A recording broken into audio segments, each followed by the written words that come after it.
Carl Munson here for the Resident Podcast and the big interview this week with Jeremy Colledge of Quantum Qigong teacher and healer. As you can see on the screen there, I'm going to find out today why Jeremy chose Portugal, actually what Qigong is, and how the two could go so well together. Jeremy, thank you so much for joining me today. Absolute pleasure. Thank you very much for having me on your podcast. We better start with with what Qigong is for those people who don't understand or have never heard of it. I think you'd probably been having to have hit under a rock to escape it completely. Tai Chi they may know about, and the nickname I think you've given it or others have of Chinese yoga gives us some idea. But could you tell us, as an expert on the subject, what Qigong is, our introduction to this art form and way of staying well and healthy? Yeah, well, it seems to have its roots 3,000 to 5,000 years ago, which would make it the oldest sort of continuous exercise form on Earth. And of course, yoga always, there's always a little sort of friendly battle between the two as to which came first. But obviously, I'm banking on Qigong. It seems to have come from the roots of people migrating from the Russian steppes down into the Chinese hinterland and eventually ending up in places like the Yangtze Delta. And very often it was seen that the people who did their tribal dancing were fit people, and the people who sort of, laid around in the cave doing nothing, although I'm not sure there was many of them, were not. And so the idea was that these kind of tribal dances became more and more formalized and eventually became exercise sets that were seen as being very good for your health, I think. So that's the best guess we have. We don't have any real concrete evidence about this, but the first thing we do see is I've got a lot on my desktop. Actually, I've got a lovely scroll which is a kind of a cave painting kind of almost scroll that was done on some hide of some sort, and you can see a guy doing exercise like the one I've just been doing in class this morning. I mean, I instantly recognized and I thought, oh, I know that exercise. And that's a painting from 3,000 years ago. So it has this very, very long history of formalized kind of dances becoming formalized into exercises. And then we find about 500 years ago that so 2,500 years is the same thing. About 2,000 years ago, acupuncture seems to start to kind of like arrive. We're kind of using needles and stones and things to work on the flows of energy in the body. So at some stage, somebody's already figured out there are kind of flows deep inside the body that we don't see in the same way as blood, but there's something going on there. So acupuncture branches off that. Herbal medicine arrives. We start to realize how herbs can be used in the same way as needles, in the same way as exercises to achieve, similar results in our health. And then eventually 500 years ago, Tai Chi becomes a more kind of it branches off in both an exercise set and a martial art as well. So it's a very long and rich history, but it's also thousands of years, but it's all kind of based on this slightly nebulous idea. And we in the West have a kind of a problem with that because we need something to measure it with, in order to be able to believe in it. But as far as the Eastern people are concerned, it's kind of like, well, we know it's there, we feel it every day, why do we need to measure it? And so they don't let that kind of like stumbling block get in the way. They just use it. And actually the truth is that the best measuring device on the whole planet is actually your body. It's way better than any machine that we can make, and you can feel it with your hands. And your experience, your experience of what's going on in your own body, which as having tried it with you and Tai Chi in the past and yoga, anyone who's familiarized themselves with that idea and the movement and feeling how good that feels, it's a bit of a no-brainer. I mean, almost literally, right? It just bypasses that rational no-brainer thing that is constantly getting in the way of us experiencing good health, perhaps. And I think also a Venn diagram, possibly, of a little bit of martial arts, a little bit of exercise. And now, and I think the way you practice and your point of view on this is healing as well, remedial, medicinal angle to this as well.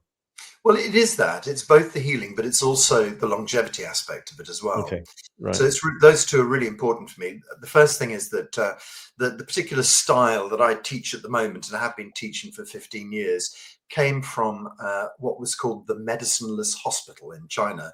So a guy called Dr. Pang developed this kind of healing art. And he saw that if you start to, well, one of his key things, which I always love, he says, if you change your mind, you can change your life. And I think, wow, I like that. Me And too.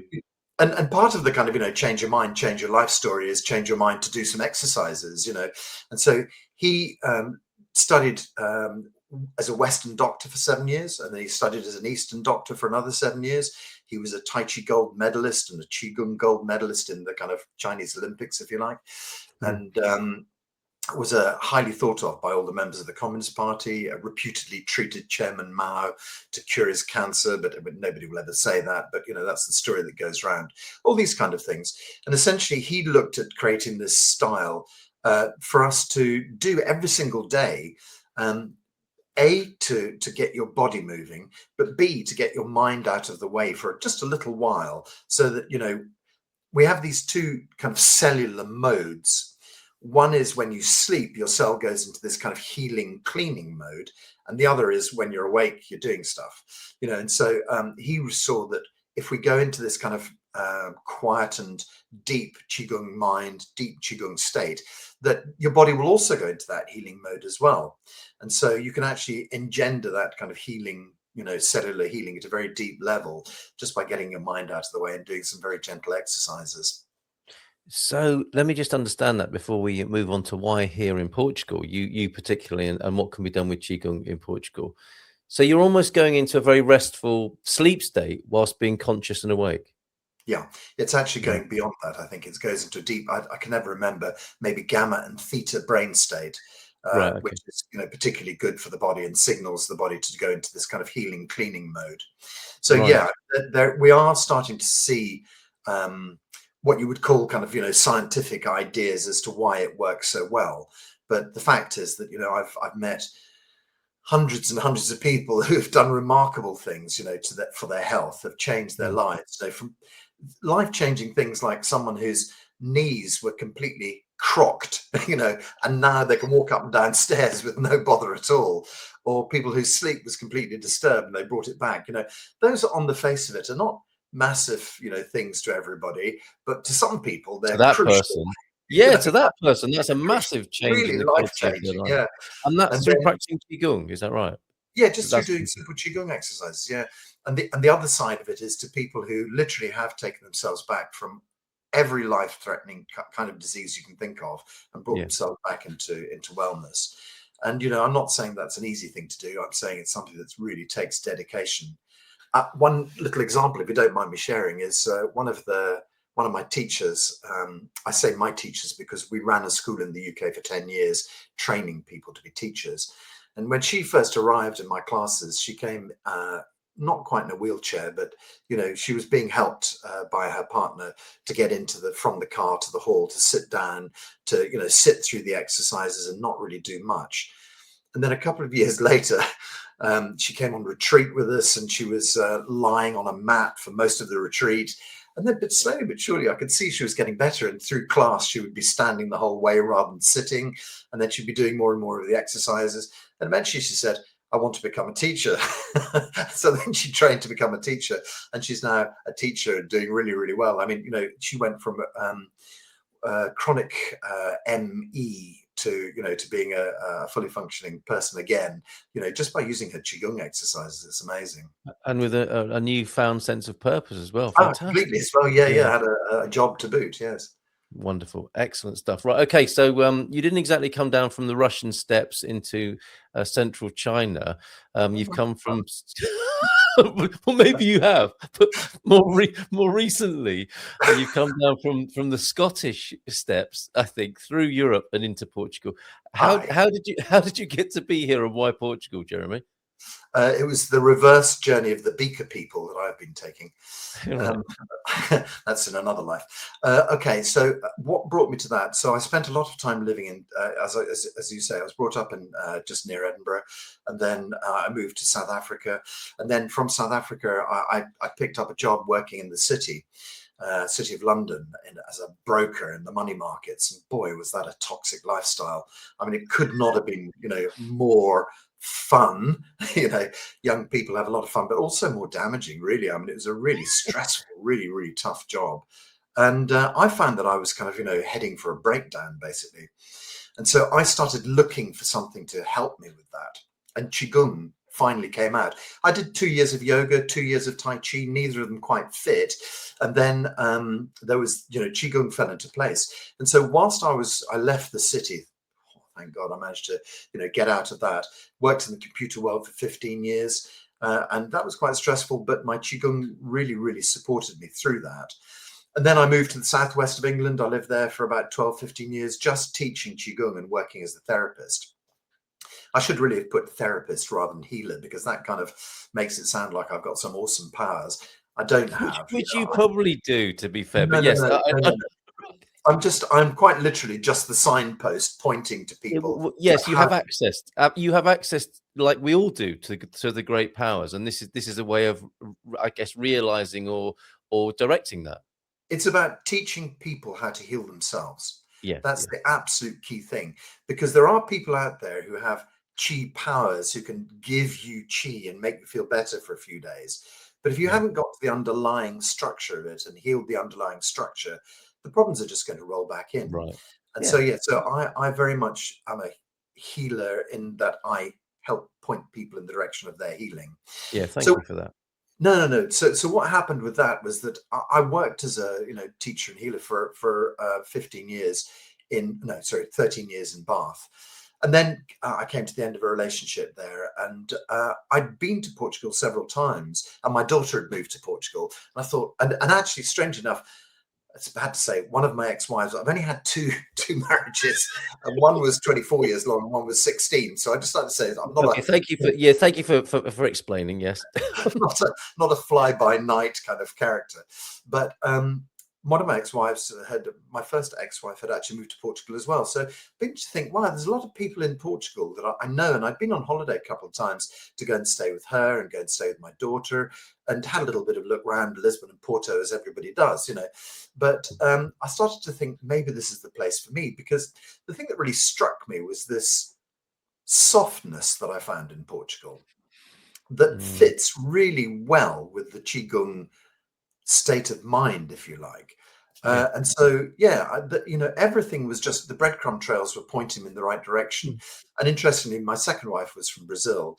And so I'd learned to speak Brazilian Portuguese reasonably proficiently. And, so I thought, well, I've got a lot of things here in my kit bag that would, lead me towards Portugal. Why not go? And so I took my van and I came down here, and I drove around the whole of Portugal. So you have done quite an extensive recce then? Yeah, well, I say whole of Portugal, but I've kind of been more or less touched into everywhere. And I had a sort of funny moment in the north of Portugal where I was in a taxi with a Brazilian taxi driver, and he said to me, "Oh, yeah, well, sometimes when it snows here, or when it's really," and I said to him, "Hold on, wait a minute. Did you say snow?" And he went, "Oh, yeah, sometimes we get snow and rain up here. This is kind of Braga, that kind of area." And I just thought to myself, right, I'm not going north of Portugal. And then a friend of mine was living in the fire zone, all the way down there. I thought, right, well, I might as well just sort of skip the east of Portugal. And then people were talking about the sort of desertification of the south of Portugal. Yeah. So it ended up, and I kept on going round and round in circles and stopping in Caldas, walking in the park in Caldas da Rainha, and thinking, oh, this is lovely, this park, I really like it. I could teach some lessons here, that kind of thing. Yeah. And my circles just got smaller and smaller. And then I found I couldn't find a property to rent in Caldas. It was quite, property prices were a little bit high for me there. And then just by sheer chance, I happened to think, oh, I'll have a look in San Martino de Porto. And I arrived and just looked around and thought, yeah, this is it. Yeah. Well, that's where we met, and I'm glad you rocked up here. And the beach behind me, in case anybody's wondering, that could be any Atlantic beach in many ways here in Portugal. But that's actually specifically Salgado Beach, which isn't a million miles away from where we live here in San Martino de Porto, in the lovely and around the lovely bay here. Okay, so that's your journey to Portugal. That's great, and so you're bringing Qigong here, or I mean, are you? That's the question, really. Is that the idea, to settle here and to funnel and channel in the Qigong vibes into the country and specifically this location? I'll answer that in just a moment. I just suddenly something popped into mind about the structure of why come to Portugal. And Hmm. I was talking to my ex-wife's husband, new husband, and I was chatting with him, and he said he's a French guy, and he said, "Do you know what I like so much about Portugal?" And I said, "No, I'd really like to know." And he said, "It reminds me of France that I used to live in the 1970s." And I Mm. thought about that, and I thought, yeah, I really get that because we used to go on our holidays to France in Yeah. the 1970s, and it's that sort of level. I mean, everybody knows about Portugal, about the problems it has, and and every country has its problems. Why not? But it's just about that soft touch that we used to have that really really attracted me to it. And so I Mm. just wanted to add that as one of the the big tick boxes for me. When he said that, I just thought, yeah, I get that, and that really works for me. I think that will resonate. I mean, I remember going to France. It might have been the 80s, but Yeah, with yeah, on a family holiday. And that's part of what that was the somewhat intangible quality of what you went for, wasn't it? It was the it was easygoingness and the space and the vibe. And thankfully we still have that here in Portugal in indeed. 2026. Yeah, Yeah, yeah. and perhaps less so in France these days. Yeah. Um, Mm. Yeah, I mean, France is becoming the sort of beautiful lunches where you used to sort of sit in a restaurant for 3 hours have been taken over by McDonald's, so sort of certain essences. It's sad, fast food Yes. is becoming a thing in France, which is unthinkable Who would in have my north. thought? Yeah, unthinkable, absolutely. And I suspect there are places in France where you can still have a 3-hour lunch. I certainly hope so. And Yeah, that sort sure. of globalization hasn't taken a hold in the France and the Europe that we're talking about. Okay, so yeah, Yeah, so Qigong and Portugal, bringing the two together now, Jeremy. So yeah, it would appear to be the ideal sort of crucible or environment context for sharing Qigong with people. I think so. So the my current working structure is that I teach on a Tuesday, Wednesday, and Thursday morning at 9:30 Portugal time because that's Mm. UK time. So I still have UK clients online, and so I'm starting to try and build up some Portuguese clients as well because we have the same time zone. It suits very well. And then, as you know, on the 3rd of March, I'm going to start teaching physically in our Casa de Cultura, just Hmm. because I wanted to try and bring some people into the physical class along with my digital class. Yeah. So that's the sort of the teaching structure. But also last Sunday, I was in Bath in the UK, and I did a one-day workshop, and that's really really nice. I like doing workshops. Um, so the one thing that kind of thank you very much. There's my Well, flyer that, online. this is, and if I take the that's it, take the other frame off, you can see that. And I want to ask you about this. Sorry, before you move on Mhm. into landing qigong and developing qigong in Portugal, your experience of going along to the local Junta de Freguesia, Mm. because that will be an interesting experience, I think, for others who want to share their skills or start a class or join one. Yes. How was that to go along to the Junta de Freguesia in San Martino de Porto and say, "Hey, look, I want to do this thing. You've probably never heard of it, but I'd like to run a class here." How did that go? Couldn't have been more simple. Cipriano is an amazing character who runs the sort of the cultural side of things. It couldn't have been more easy for me. He just said, "Sure, here's the room. Help yourself. Here's some keys." Oh wow, hang on a minute. Brilliant. The mayor's office and the post office are in this building as well.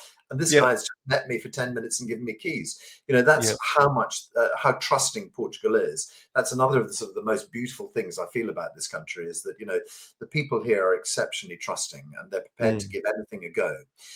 But also, open-minded as well. It brought me to mind of a church in Clapham on Clapham Common. And I went in Yes. there and I said, "Oh, I'm looking for somewhere to start a Qigong class." And the woman said, "Qigong? We're not having that kind of thing in here. Please leave immediately." And I said, "Do you even know what it is?" And she said, "I don't need to know. It's enough for me." Really? you know, Go, just go I and was have packed some out the door. bless, bless yourself with holy water on the way out. I was packed out the door like a sinner, like the sinner that I was. It's interesting though. Here we are in what you could say is a far more religious country, Yeah. and with Catholicism here in Portugal, but not that same antagonism or reaction. Well, I mean, the nice thing about Qigong, if you bother to look into it at all, Yeah. is it actually works really nicely alongside people's religions.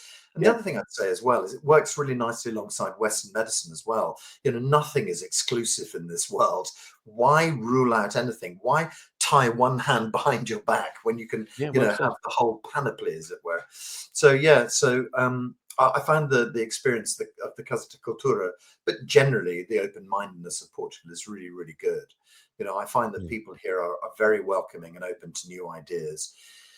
And then, of course, I would say the other thing to it as well is that we know that the health system here is not as strong as it might be, let's just say. You know, that there are complexities involved there, especially also with being a foreigner in the Portugal, you know, from the UK. You Mm. know, it's not as clear cut a path into general health. So the most important thing for me is longevity. You know, is to really try and keep people at peak health for as long as possible. So, you know, that they don't have to actually resort to the health system if they don't need to. And so I hope what I'm presenting here is a very cheap insurance policy, you know, for the rest of your life. Yes. And a very cheap medical policy for the rest of your life, and the policy is keep yourself fit. You don't have to go to the doctor. You know, that's the idea, and do It's a it for as serious long as you message, possibly isn't it? can. Yeah, Uh, and like you said before, you know, no country is without its problems, and I think any country of this kind with an aging population will have a pressure that will be felt by the health service, and that's definitely happening here in Portugal. And perhaps the time has come for people to take more responsibility for their vitality and well-being in relation to longevity, and the chances are of people living longer. And this is a beautiful way of doing it, of beginning to take some sort of sense of responsibility and even awareness, because we maybe will need to move out of that age where we just present whatever bodily physical problem we have to a doctor, because it just won't be as easy as it used to be. well, And yeah, go on, sorry. no, I was just going to say, well, doctors have increased our lifespan considerably, but they Yeah. haven't managed to increase our quality of length of life, Yeah. the Yes. quality of living. Sorry. Right. Yeah, Yeah. absolutely, So I absolutely. think But we can do that. We can do that with this. that's the key idea. It's a possibility. Right. Yeah, Very absolutely. good. And I'm Excellent. not going to, I'm also just going to say, you know, it's not some sort of given. It's not a, you know, sort of a just do this and it'll work sort of story. It really Yes. does require people to get involved. And I've been surprised over the years that, you know, perhaps 80% of people who come to Qigong feel the benefit of it and still don't stay with it. You Yeah. know, and then 20% of people, the people who are in my class now, some of them have been with me for 15 years, you know, 20 years. Mhm. And I mean, I know people, I personally have been practicing myself for 35 years. And so it does surprise me that, you know, the one difficulty that we have as humans is dedication. You know, even though we feel it's good for us, it's really, really tough to stick with that. And Yeah. so, you know, what I'm hoping for is to the form that I taught you. If we, you know, you could actually, you know, push through it in 15 minutes. I've got a little exercise set on my YouTube that you can do in 15 minutes as well. And that's what I'm trying to get people to do is, I mean, I'd love you to come to my class, you know, don't get me wrong, but I'd Mhm. also love people just to figure out that if the first thing they did when they got out of bed was 15 minutes of these exercises, they could change their lives radically. And I really mean that, radically. I've Yeah. seen people You've do seen it. that. You've seen that, haven't you? Yeah, And the bigger picture, that's lovely, and I think it's really important, isn't it, to be teaching locally. absolutely. That's really observing the Portuguese ethic in a way, isn't it? And preserving all that we or much of what we find dear here in Portugal is to see, you know, to look into people's eyes and be near them and have a class that they can go to. Yeah, But I understand we've had conversations about the bigger picture yeah. and festivals, and you know, a grander, bigger awareness of qigong and its power and potential for people, as maybe Portugal is a place to come and learn qigong and be here and enjoy the health benefits of this lifestyle and the culture here. Tell us more about that. Your plans for workshops, festivals, and the biggest of all pictures of qigong in Portugal. The reason I came here was because a friend had 16 beautiful hectares of land down in Alentejo, and I was wondering, could I combine my love of eco housing, you know, with some sort of retreat center? Unfortunately, that land hasn't worked out at the moment. It's in sort of, there's technical problems with it. And so I wondered about how best to mimic Dr. Pang's Medicines Hospital. And when I thought about it, and when I thought about this land and another piece of land I was offered near Tomar, I realized that actually setting up an eco retreat center is really quite an epic event. And what I really Yes. want to do is to teach Qigong. And Yeah. so I know that there are retreat centers out there. And so, for instance, I know that, Muji's center down in Alentejo is Mm. fabulous. It's a really nice setup. He's got 2 or 3 amazing teaching spaces. I don't know if all of your guys know about Muji, but he's a sort of an enlightened meditation teacher, and people live in various little places on his land and a village nearby. That's a great setup, and I'd love to have something like that. But the fact of the matter is that perhaps for me, I need to have something a bit more organized. So ultimately what I identified was, if you were asking me right now what I want, I'd like an Yes, I old, am. I'd like an old school. I'd like, there was a fantastic fort in Setúbal that used to be a hospital, and I think the government is starting to look at what they can do with that. And I have a great plan. Unfortunately, it doesn't end up being incredibly expensive hotel on the beach. What it actually ends up is being a cost-effective place for people to come and heal themselves. So I realize I'm on a hiding when it comes to to beautiful property like that, because obviously I don't have 10 million pounds to spend on building a healing center. Perhaps one of your listeners does, and perhaps one of the listeners doesn't want to turn We it shall into see. doesn't want to turn it into a hotel, hotel's system, a hotel kind of center of some sort. Resort. So Yeah. Yeah. so what I've been looking at is the wonderful property that sits around Portugal, but unfortunately I'm not in a financial position to do that. So the only thing I can do is do my classes. I'd love to be able to do more retreats in people's communes, I suppose. There seem to be an awful lot of Retreat centres. Yes. Yeah. yeah, there seem to be an awful lot of retreat centers here. I'd be very, very happy to be able to do one of those as a kind of a center to work in for a week, or even a long weekend, something like that. That's great. So I'm very, very keen to bring Qigong in that way, to do more and more of those healing kind of things. But ultimately my aim is to be able to find a place where I could run the system that Dr. Pang used was 24-day healing courses. And the thing that I realize about this is that the Zheneng Qigong, so I'll spell it for you, Zening. Oh, I spelled it wrong. Zhin. Zhineng. Zheneng. The Yin-yang, Zheneng yes. Jineng. So that translates for your listeners. It translates basically as kind of wisdom Qigong. Yes. And there's a vast community around the world. So I went to Mexico and I found 200,000 practitioners in Mexico. They're aiming for 2 million by the turn of the decade. Wow. And so all across China, there's millions of people. All across Europe, there's hundreds of thousands of people.